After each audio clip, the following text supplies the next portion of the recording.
All right, what's going on? Jason Bay here. Welcome to Blissful Prospecting. In this podcast, I have conversations with top reps, sales leaders, and other experts to teach you how to turn complete strangers into paying customers. Today, we're going to talk about one of my favorite topics, pushing against the status quo. And I have our guest, Maria Bras, Director of Sales Development at Revenue IO. Maria, it's good to have you on the show. Thanks so much for having me. I'm so excited for our conversation. Yeah, one of the things we talked about when we first, met is that, I've just seen so much of your LinkedIn content. You've liked or commented on my stuff and vice versa, and we had never met until like 2 or 3 weeks ago. So it's always weird when that happens. I don't know if you run into that much. Oh my gosh, I know. I feel like through people's posts like yours, I learned so much from those posts, multiple times a week that I feel like I know you. So it was crazy that we actually like haven't physically met. But yeah, I'm really excited to talk to you today.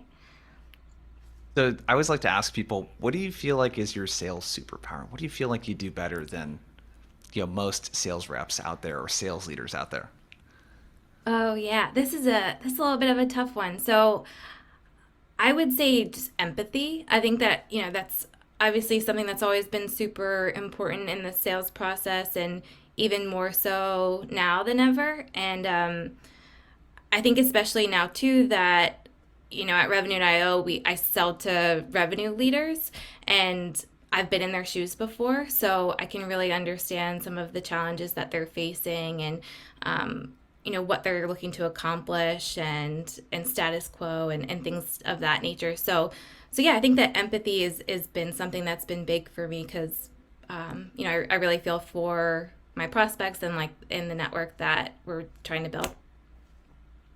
Yeah, it's interesting you mentioned that. Because I work with another company that does something kind of similar to you guys, and it's really cool as a salesperson being able to sell to other salespeople because you're totally right. Like you totally get what's going on with them. But um, have you always had like empathy like that? Is that something that you had to learn? I like the reason I asked that is that I didn't really learn about empathy until I like went to therapy a couple years ago, and I was like, oh, I don't really actually sit and think about the other person much.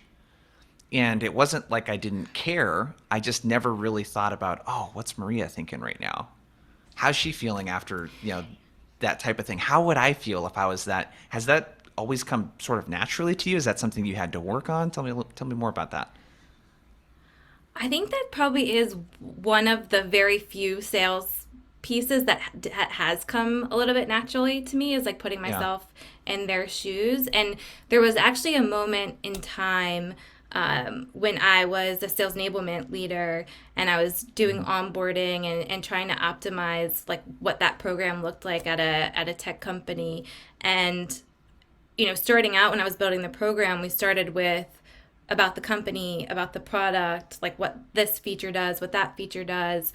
And, it was great. But then I realized, oh, wow, like some of these conversations that are happening after, right after onboarding don't seem very organic. And like it doesn't really feel like the salespeople like understand the world of the prospects. And so I was like, wait, Yeah. maybe I need to like flip flop this. And so I made the adjustment in the program to start with, okay, let's talk about our ideal buyers. Like, what are their roles? What are they experiencing? What's status quo for them? How do they get paid? Why might they get fired? Who do they report to? All of these questions and like had them do exercises where they looked at job descriptions and we interviewed friends of mine that were selling into and asked them questions and that better understanding of prospects just led to way better, more organic conversations over the phone, better discovery questions. They were more curious, and I think it was because they had more empathy. Yeah. Interesting. So that was, it sounds kind of instinctual to you to be like, hey, like we're not really having organic conversations that talk about the other person, very much. Um, so where does that come from for you? Like, did you learn, where did you do that? Like, because your first sales job we talked about was at Nordstrom, right? Like, were you like this at Nordstrom? Yeah. Were you thinking about what it was like to, I'm just curious, like, just to unpack a little bit about like where that comes from for you. Where do you think it comes from? That could be a good idea. I've never really thought about it, but it could come from Nordstrom. I shared with you the story of working at Nordstrom at my internship. I thought I wanted to get into fashion merchandising Hmm. and ended up on the sales floor and really enjoyed like the connections that I made with shoppers like while I was there, more so than like the visual aspects that I went into that internship for. And I think there was like one day that someone from like the deaf community came in, and they were looking, they were shopping, and there was just kind of like a huge communication barrier, because they needed help. And in high school, I instead of a foreign language, I took American Sign Language. I took it in college as Yeah. well, so ended up being like pretty fluent in sign language, and was able to help that person. And it was just really rewarding to me and really fulfilling to me, because I was able, and I think at that point I was able to understand their perspective of how frustrating that like communication barrier might be when you're shopping for something important. And I was able to put that myself in their shoes, and like that led to hopefully a great experience for them, but definitely a great experience for me. Like working with that person, and they referred more of their friends and more people from that community, because I could easily communicate with them and help them, I guess I wouldn't say like necessarily reach their goals, but find what they were looking Yeah. for, and what they set out to do. It sounds like a big part of your sales approach is like you just genuinely care for the people that Yeah, yeah. I know and that I sounds think really that's obvious, but how many reps have you seen that kind of they don't really think about that? yeah, I think that became more important to me too. Like as I've grown in my career, and like I've sold a bunch of random things that like I Yeah. wasn't super passionate about, especially early on in my career, just because the opportunity presented itself. And now, Hmm. now that I've had a couple of years under my belt selling and working for various tech companies, it became more and more important to really believe in what I'm selling, and like, what I'm associating my name with, and the prospects that I'm selling into. Like to give you an example, like I used to sell into the cybersecurity space, like super interesting. I was selling into chief information security officers.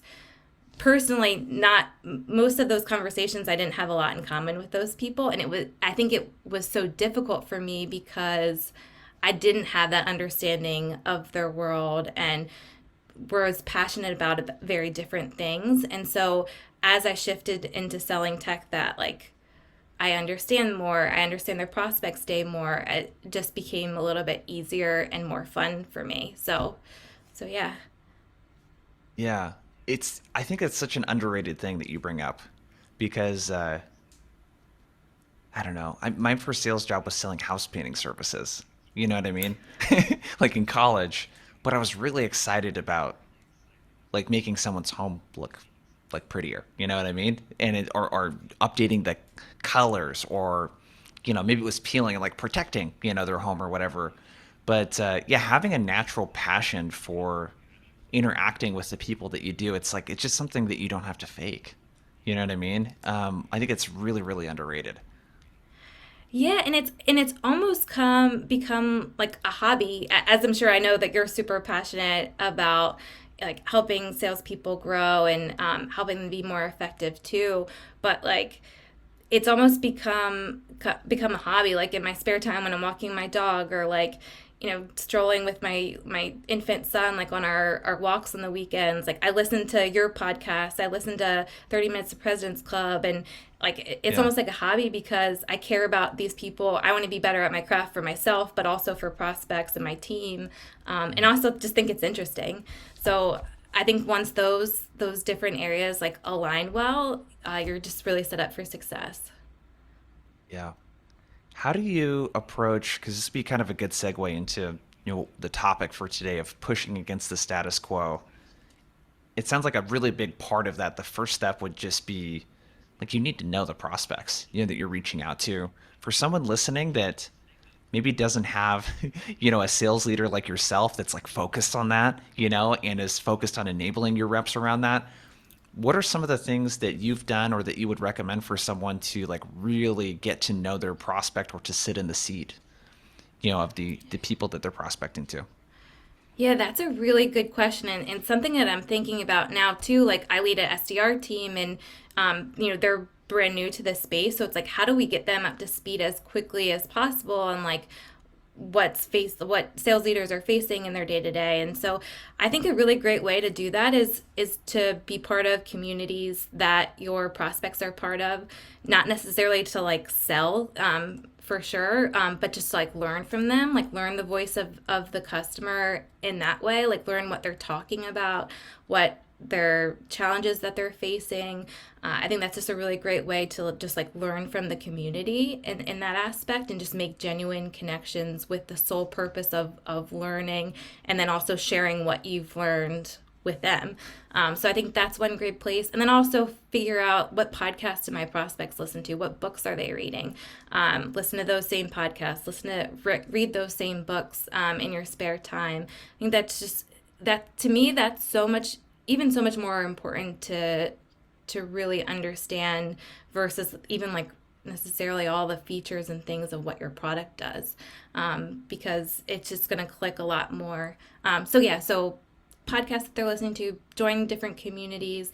And I think like as you come up with these conversations, you listen to conversations of your peers, write down some light bulb moments of challenges that you heard on real calls, how like the lingo that they've used when they talked about these problems or these goals that they've had, and make like a little lingo library for yourself so that you're able to speak the same language as them. And also like look at job postings for your ideal customer titles. Look that up on LinkedIn to see like what they're hiring for, what education background is needed, and go to events. There's lots of different ways to do it, but that's some of how I've learned. Yeah, I love that. The creating a library of things is interesting too because it helps in so many different ways. Do you have specific keywords and things that your prospects use? It allows you to also, when you're researching a prospect, to do account research or looking through a 10K or a quarterly report. When you have different keywords and things that you can look for, it makes the search go way faster. So you're not pouring through a 80-page 10K. You could just do a little Oh Command yeah. F, type of thing. I think the job postings. What do you look for? Because I think this is a really underrated place to look for things. What are you looking for in the job posting that would be helpful? Yeah, I think just like, oh, you'd be, I mean, I was really surprised when I looked at job postings, and you would see so much too about like what the company is focused on, right? If they're hiring, they're Hmm. growing a certain role, that gives a lot of indication into what they value, what they're investing in as a company. So, like, that's a trigger there for me if they're hiring into the role that I sell to. But also, like, in the job responsibilities, just to understand, like, what does their day look like? And I think that's really important too, and just what their expertise is. Like the job requirements, it should stay, any sort of tech that they should have experience with. You can really get a lot of information from those job postings and learn about not only like the type of people that they're looking for, and what they're required to do, but also like maybe tech that they're already using or initiatives that they have. I know like, yeah, like they might say that they're growing the team, like doubling the sales team, and so that's why they're hiring a sales enablement person. Yeah. Like that's really valuable intel to have, and you can use that to personalize your communication to that entire account. Yeah, I love that. The tech stack thing is really interesting because I work with a lot of companies that sell into very technical roles, you know, or like a learning management system, for example. If you are able to point out the specific coding languages that their team uses, that's a really great, way to cater an email and to, kind of personalize it. So, okay, Oh so yeah. step number one, we need to understand our prospects. We have a list of things that we can do. We can join communities, podcast books, job postings. We can attend events. Let's talk about the insights part of this. So, pushing against the status quo, we need to have something insightful, compelling to share. Um, how do we find insights? I think that's always the challenge that people have, especially if the company doesn't, kind of provide it for you. But why are insights important, and what are some examples of insights or ways that we could find insights? For sure. So to answer your question, like why are they important, right? I think that whenever you're starting a conversation, especially in like a cold call or a cold email, like you should lead with insights or challenges from that context that you understand about that persona, from those books that you read or the podcasts or job descriptions, right? So when you're leading with those insights, I think that salespeople, we need to think about how can I make every interaction with my prospect a good use of their time, right? We're interrupting their day, yes, but like how could we make that a good experience? How can we teach them something maybe from that initial cold call or from that email or get them to question, hey, like could my team be doing this better? Or maybe there's a new way to approach this challenge that I'm having that I don't know about that my peers do. And so if you're able to like give that insight, even if you are super junior and you're calling a C-level executive, like you speak with say you speak with 30 CROs a month and you're an SDR, you have some valuable information I'm sure that you've learned from all those conversations with CROs. So like you should be able to feel like you can hold your own in that conversation. So I think number one, like insights, it makes you feel more confident going into that conversation of like, I have some value to give. But also, yeah, it just makes for a good interaction. The second part of that question, like where can you find those insights? So like published reports and things like for me since we sell to sales leaders, like the LinkedIn State of Sales report, lots of insights there. I also just like I don't like to get too into the weeds with stats, but that's something that I look for too. Like say you sell like a sequencing tool or call coaching, cold call, like just Googling cold call stats, and there'll be 20,000 different articles and stuff written from different studies that you could link to. I go down rabbit holes with that sort of thing. But yeah, I think that leading with insights to like, you know, shine light onto a potential problem or a new way of addressing that problem is a great way to start a conversation and perk their ears, even if they aren't in market yet, right? Because 99% of the people that we're cold calling or that we're sending LinkedIn connection requests to aren't looking for a solution, right? Like they're good with status quo. So it's really important that we lead with those insights to start more conversations instead of just getting lucky. Yeah. What's you guys have a really cool one that you use at Revenue. What's Yeah. that? Yeah, so There might be a couple actually that this you is one of guys my use, but favorite. Yeah, there are a ton. So one of the main like personas that we sell into is sales enablement, which is my background, right? Because we provide like a proactive call coaching tool that's a little bit different than like conversation intelligence. It like happens in the moment that your reps are on the phone. Like it uses AI to like pull out different pieces of it. Maybe it's an objection. It will give them pull up like notes about how that sales rep can address that objection. Just so like they're continuing to practice and like you're reinforcing what you're coaching and what you're teaching and training.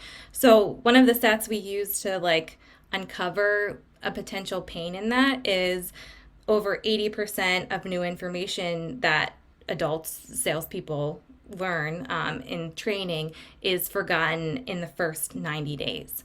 So that can shine light on a huge problem that sales enablement leaders might face or sales leaders might face in general of investing a lot of time in training, a lot of time, money, effort in training up their reps, all for that information to be forgotten just because it's so much to learn in such a short amount of time. So like this is a new way of approaching that potential problem that they have.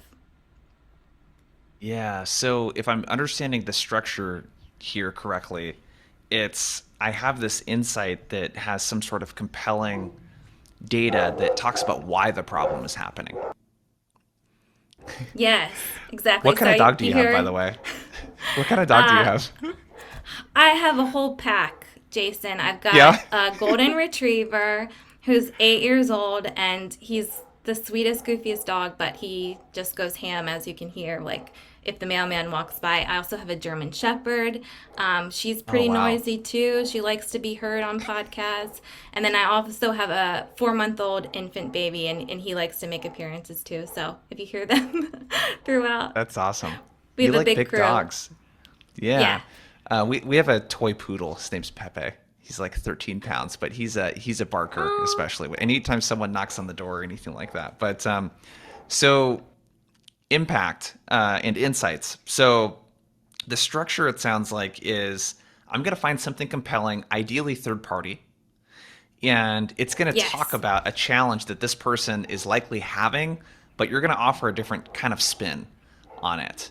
Because I relate a lot with this challenge too, because I train, salespeople, right? So this retention issue, that's a question I always ask people. How do a lot of people call it pull through. How do you make sure that reps retain what they learn in onboarding and the trainings that you're running? What do you have in place for that? And I'm really trying to get them to talk about their coaching cadence, tools they might use like revenue, that sort of thing. So am I understanding that framework, kind of correctly? It's like, hey, compelling stat to talk about why the problem's happening, and you're essentially offering a different twist on how to sort of fix this problem. Yeah?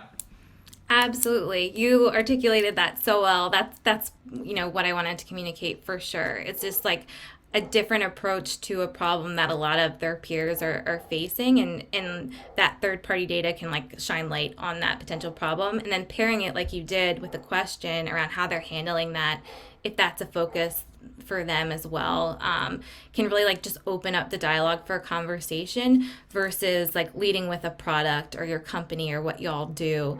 It just leads to more organic, again, like I say, conversation about sharing new information, and that in and of itself I think is a good use of their time, even though it is an interruption to their day.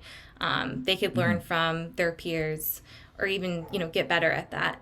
We should share notes because it sounds like we're going in with the same like the same Yeah. approach, Jason. It's awesome. We're gonna have like a brainstorming collaboration call or something.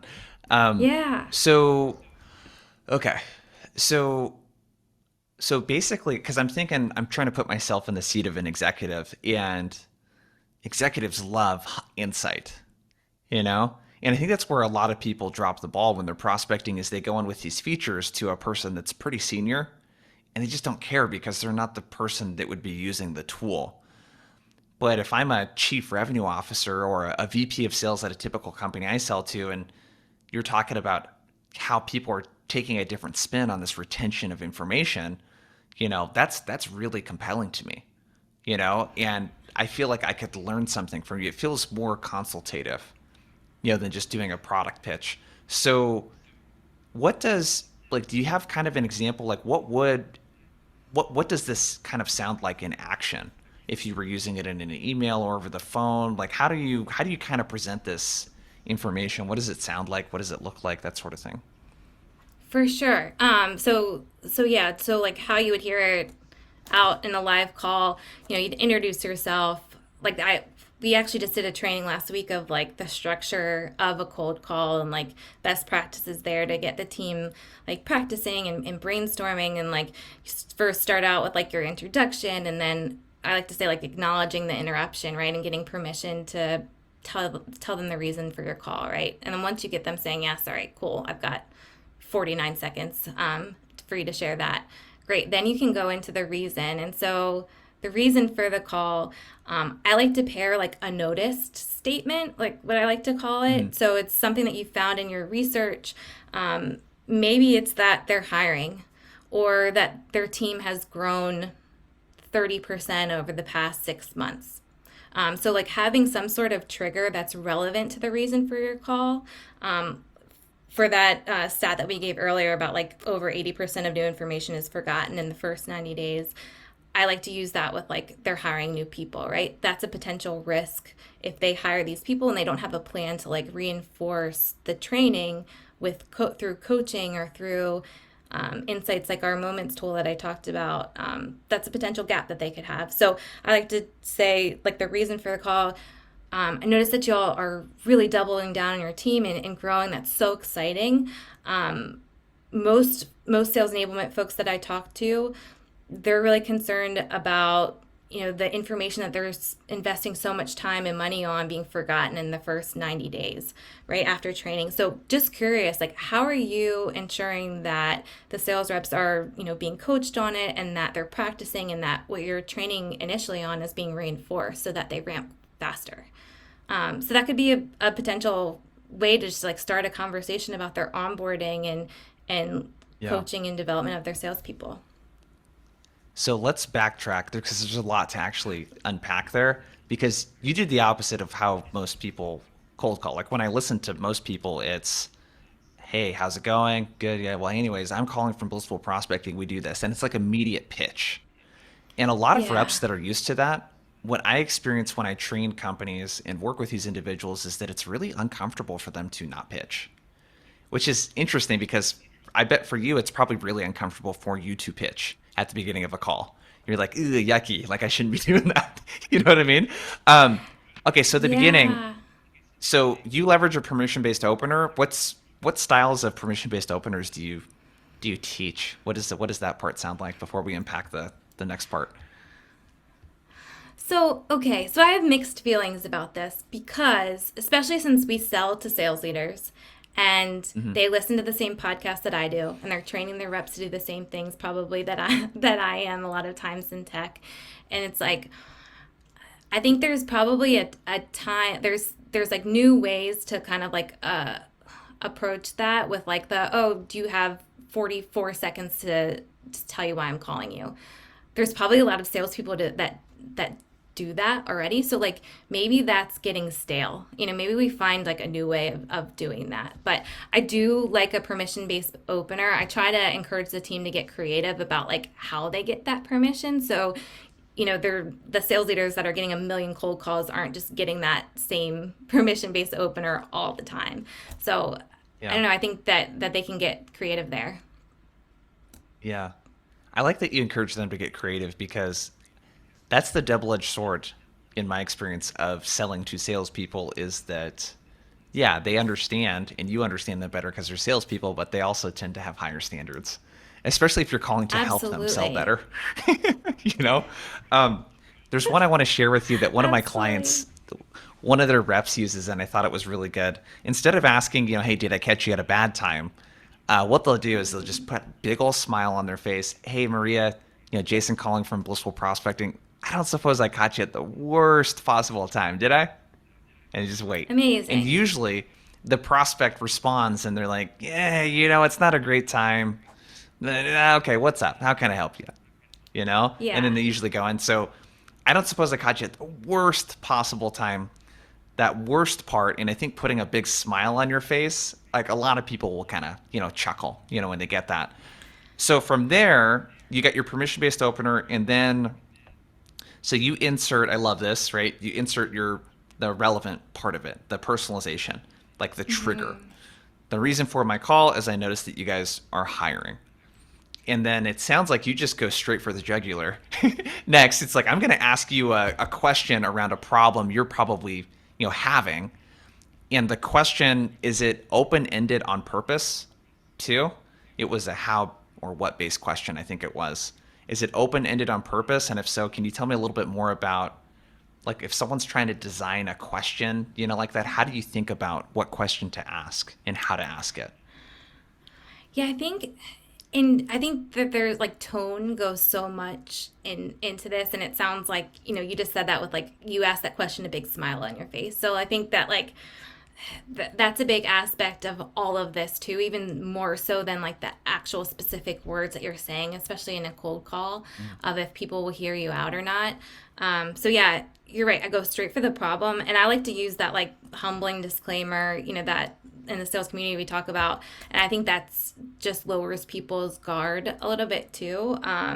Of like, hey, I get this is a cold call. I'm a stranger on the other end of this, but just curious, like, how are you all approaching this issue? Or is this something that you guys are facing too, or something that you've thought about yet for your onboarding program? So I think if you just like have some self-awareness there before you ask that question, if you feel a little bit uncomfortable just going straight in for like a pain-based question, that can help Yeah. make you feel more comfortable, and then also like lower the guard of the prospect by showing just some self-awareness.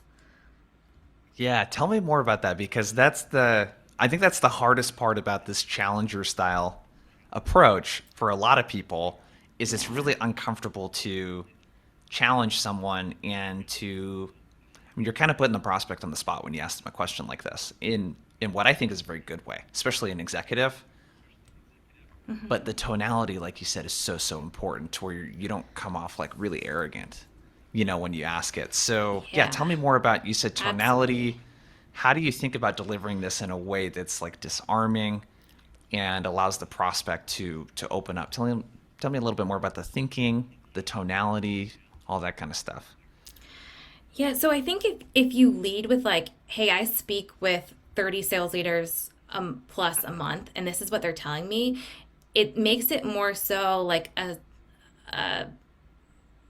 systemic issue than like a they're in the wrong issue of like why haven't they Yeah. figured this out yet, but like this is what I'm hearing from your peers.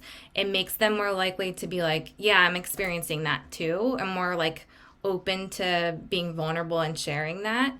Not everybody's going to be open and vulnerable to sharing a pain point, especially on a cold call, but I think leading with, hey, this is, I've been speaking with your peers, this is what they're telling me is a challenge for them, and that's where coming like listening to your the people on your team's cold calls and like using the same lingo that your prospects are using to like to talk about that pain. Like don't just make that up, like use real words that prospects are using on the phone in discovery calls or in cold calls where they're sharing these problems that they're facing.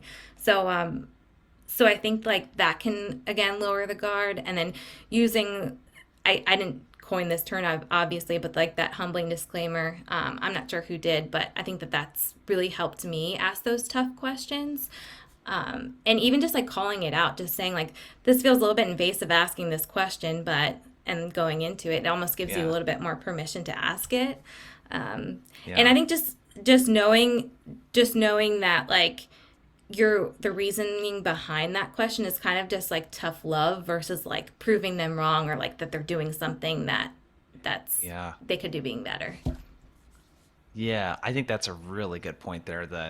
You know, tough love versus proving them wrong thing. It's not like to be like, Yeah. oh, gotcha. You don't got to get an answer for that. It's, yeah, the humbling disclaimers also for anyone listening that might not know what those are. It's essentially it sounds like what you're doing is you're talking about, you're kind of prefacing any nerves or anxiety that you feel or discomfort that you feel in asking a question. You're just stating that before you ask it. So it Yeah. has this weird kind of like almost double negative kind of thing. I don't know what it is. It feels like it cancels out the intensity of an intense question when you preface it Absolutely. with, hey, I'm a bit uncomfortable asking this because I know it's kind of invasive, but and you just met me. You just met me in this in 30 seconds, but I want to ask you kind of a tough question, you Yeah. know? I love that. It's a really great tool to use in discovery too. So, what about, well, I guess before we move on, any other kind of tips, cold calling tips? I mean, this is kind of your thing you talk about a lot. Any other things that you see people, sort of messing up on or getting stuck with, or any other, kind of tips before we talk about, how this approach works through email? Yeah, I think the biggest my biggest piece of feedback when I listen to cold calls from the team or like other people in the community is just leading with product and features and what you do. You really need to just like flip that on its head and lead with insights, lead with problems, lead with what you're hearing, and it just makes that so much easier when you have some sort of trigger for the reason for your call that connects to it. So like being really just focused on your prospect and like not having the outcome of okay, I need to book a meeting from this, but just legitimately having the outcome of like I need to share something new, I need to make this a great experience, and and it might not turn into a meeting, and that's totally okay.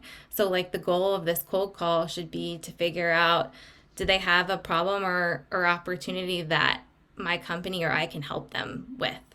Did they admit to that? And would that be worth a conversation for them? They're a busy executive, time is money, and like, is that next conversation a good use of their time and our time as well as a business? So, and it's okay if it's not. So you move on to the next call. Yeah. The conversational nature of it is I'm picking up from you. I think is so important. Where it just sounds less needy. You know, Yeah. um, And if you how have you really, coached? Oh, go ahead. Go ahead. oh no, and I'm saying if you really believe, that's again where it comes in. If you really believe in your company and like the product that your company is selling, and you're Mm. passionate about the problems that that product is addressing, then like you should just feel really confident picking up the phone on to the next one and or connecting with people on LinkedIn and or through email, whatever works. How do you think about call reluctance, and how do you coach reps that are sort of apprehensive to pick up the phone or have a lot of anxiety cold calling people? Oh yeah, I mean I've definitely been there. I've learned all of these things because I was absolutely terrible at it, and I think everyone has like a little bit of that fear. But I actually learned from our CEO Howard Brown, like in a podcast episode he was on. He talked a lot about call reluctance, and I learned a lot about it. He's got a unique perspective because he's like a clinical psychologist, and so Yeah. he just like really understands it. But really, I think diagnosing like where that fear comes from is really important. And like as Josh Braun says, who I'm a huge fan of, like detaching from the outcome. So like I think a lot of people are fearful, one because they're not prepared for that conversation. They don't know the problems that their product is helping to address. They don't understand the world of their prospects or buyers that they're calling. So it makes it really difficult. I would be fearful too in those cases in my career, but if you're prepared for the conversation, you have that specific reason why you're calling them, you understand their world for the most part, you understand the problems that your product addresses, you should go in there with confidence. You're leading with insights, you're trying to help them, and uncover if there's a problem or opportunity. And so you should go in super confident in that. I think also like cold calling pump up playlists really help. And pre Yeah. workout, sometimes I would do. I would take my pre workout before I'd make a bunch of dials. Oh, dang. But yeah, we go hard with that stuff. So yeah, I think that like all of those things combined can help with call reluctance. But I think you need to diagnose as like an individual where that fear comes from, and then just not care. Realize, hey, like the best cold caller in my company is gonna get hung up on sometimes. Sometimes like don't take it personally. Sometimes maybe their dog pooped on the floor right before you called, or their baby is screaming and that's why they were mean to Yeah. you, not because of who you are. Yeah. So I got to ask you, you said pump up playlist. Do you have a song or two that you go to when you need to get pumped up? Yeah, so I'm gonna be dating myself because this was like a really popular movie when I was like right out of college, of Project X. I don't know if you've seen Yeah. it before, but they have a playlist on Spotify that's like the Project X This is the one about the playlist. house party? The Yeah, kids that threw the big house party. Yeah, okay. Yeah, definitely. yeah, Yep. a lot of like Kid Cudi and like EDM music. But that's Yeah. what gets me pumped up. But yeah, it's whatever you like to listen to get like your pregame playlist. Yeah. So yeah, that's interesting. I still listen to Kid Cudi actually, but he was really popular in like 2010, 2011. Like That's when I every graduated college, from I feel like school. he, yeah, okay. Yeah, that's Yeah. awesome. So cold email, how does this approach of, kind of leading with insights, pushing against the status quo, how do you think about this through email? How does this get executed in an email versus a cold call? Yeah, so I think in the same way, which is Hmm. also like pretty exciting, is like once you've sort of mastered that like talk track over the phone, you can kind of just convert that into an email of, leading with your homework. What did you notice? Like what was that trigger event that made you want to specifically call them? Putting that in the first sentence and then talking about, an insight that illuminates a potential problem, and you know so those same sort of talking points that you would use in a cold call, but really trying to make it the message succinct, use as little words as possible, focus on problems, and also focus on piquing their curiosity. So I think a lot of times the biggest mistakes I see in cold prospecting emails across the board are leading with what you do. It leads nothing for them to be curious about and for them to respond with. And Mhm. also, it's like you know that less than 3% of the market that you're emailing is going to be in market looking for a solution. So I don't like those odds. You're going to have to just spray and pray with that sort of messaging. Yeah. So yeah, I would say just like emulate your talk track in the cold call. What about, you said keeping it short, concise. Do you have any guidelines that you like to use around length of email or word count or number of lines or anything like that that you like to use as guidelines? Yeah, I think, you should be able, most of us are reading our emails from our cell phone. So I don't think that they should Mm. have to scroll to read the entire message. I think the more that we can make communication look like a text message, the easier it Yeah. is for them to respond. Yeah. There's a whole art to that that's, I don't know. Do you find that with email, like one thing I find that helps a lot is because people just struggle so much with email because I think that copywriting skills are not something that people have practiced as much as talking. You know what I mean? And one thing Yeah. I find is like if you just talk out loud what you think the email should sound like and then try to transcribe that as closely as possible, which essentially is your approach. It sounds like, hey, what would you normally say in a cold call and convert that into an email. I don't want to gloss over the nuance of like how effective that is because that's not how most people approach email. They sit there and they just like write Absolutely. something and they don't think about how they would talk it, like even literally like physically talking it out loud as you're writing it to hear how it Absolutely. sounds is a really effective technique. Absolutely, Jason. Like, I think if there's probably one takeaway from this entire episode of the podcast, it's exactly what you just said. So, like, write your email, whatever, and then try to say it out loud and, like, question the meaning of every single word in that email of, like, okay, is this adding to the message that I want to get across in this email, number one? And number two, like, are these words that I would say when talking to a peer? And if not, find a more simple way of saying it, or a more conversational way of saying it. I think that, like in school, we were taught our SAT words, and like we write these super long essays and papers and things, and like that's how we're taught to write. And I think it almost does us a little bit of a disservice in sales, especially because we need to be writing at like a fifth grade reading level, so it's just like easily Yep. digestible. And yeah, if you wouldn't say the word talking to a peer, take it out. Find a simpler way to say it. Yep. Any other last kind of pieces of advice? Anything that we didn't talk about you feel like is really important with this, kind of pushing against the status quo theme, kind of very challenger style approach? Anything that we didn't talk about you think would be good for people to know?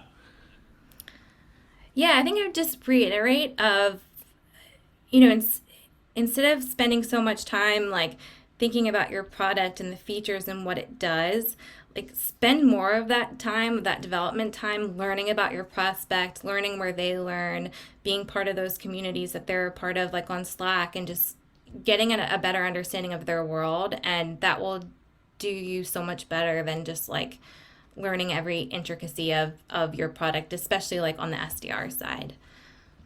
Yeah. Love it. All right. It's time for rapid fire questions. You ready? Oh, yeah, ready. All right. So if you had to choose between phone, email, or social, what do you pick and why? I hate to say, but social, just because you Oh, can really? just start some more like meaningful conversations, like with context, and there's less people doing it, so less competition to stand out from the crowd. What's something you believe about sales that most would disagree with? Okay, contrary to my answer to the following question, cold calling is not dead, and that you can be extremely effective just pounding the phones. Where do you think that comes from? Like, what's the cold calling is dead thing? Where do you think that comes from? people that lead with product and features on cold calls that are it's ineffective, so they Yeah. say it's dead. Yeah. That's a good point. Message, not the medium. Knowing what you know now, what advice would you give yourself as a rookie sales professional? I think that, I wish when I was a rookie sales professional that I would have reached out to more people, like just connected with peers from other companies to try to learn what they were doing and see what they were doing differently, what was working, not working with them. I'm not sure that it existed when I was like brand new to sales, but I wish I would have had access to that because I've learned so much from just like from peers, from other companies too. And then the second piece of that is just to like embrace a little bit more of who I am. That like the things that make me unique, the things that make me quirky, maybe even some of the things that aren't my strengths, and use that in being just more real with prospects on the phone. I think that like that was like something that I struggled with early on was my filler words, and obviously those are things that you can work on, but I think just the things that make you different also make sales fun and make your prospects, build relationship with you and know that you're a real human being versus a robot. So that's something I would have wished I would have embraced more when I was younger. Yeah. Is there anything that comes to mind for you, like over your sales career, that you've really started to embrace that maybe you weren't comfortable with as a rookie salesperson? I think just like being goofy. Said Yeah. like I said earlier, like the your prospect, that you're cold calling might be mean to you because their dog pooped on the floor. I mean, like obviously you want to keep it professional, but I think just like speaking to them like a peer and like being quirky and your own self, like it is huge. And I was super like guarded with that with my personal life and Yeah. with like just being goofy because I in an effort to be more professional. I think I'm just more open and confident in my own skin now, even like the weird things. Yeah. But yeah. It's tough because it feels like it's a risk, you know? Like I deal with that a lot. I know with my content, whether or not to say or do things that are just me, you know, versus feeling like I I have to know put a it's filter, you know. scary. Yeah. It's scary, but then I Um, think it can be huge. It can be huge for yeah. actually building real relationships. No, absolutely. There's just something that's really awesome about authenticity. You know, I think that most people appreciate. Um, well, thanks for Absolutely. checking out the Blissful Prospecting podcast. Make sure to subscribe on Spotify, Apple Podcasts, wherever you listen to podcasts. But before you take off, Maria, this has been great. Where's the best place to connect with you, follow your work, check out more about revenue, all that good stuff? Absolutely. Connect with me on LinkedIn. Send me messages like let's collaborate and talk. Book meetings with my SDR team. They're awesome and working super hard. So, like, if any of that is interesting around coaching, definitely reach out. I'm excited to talk to you.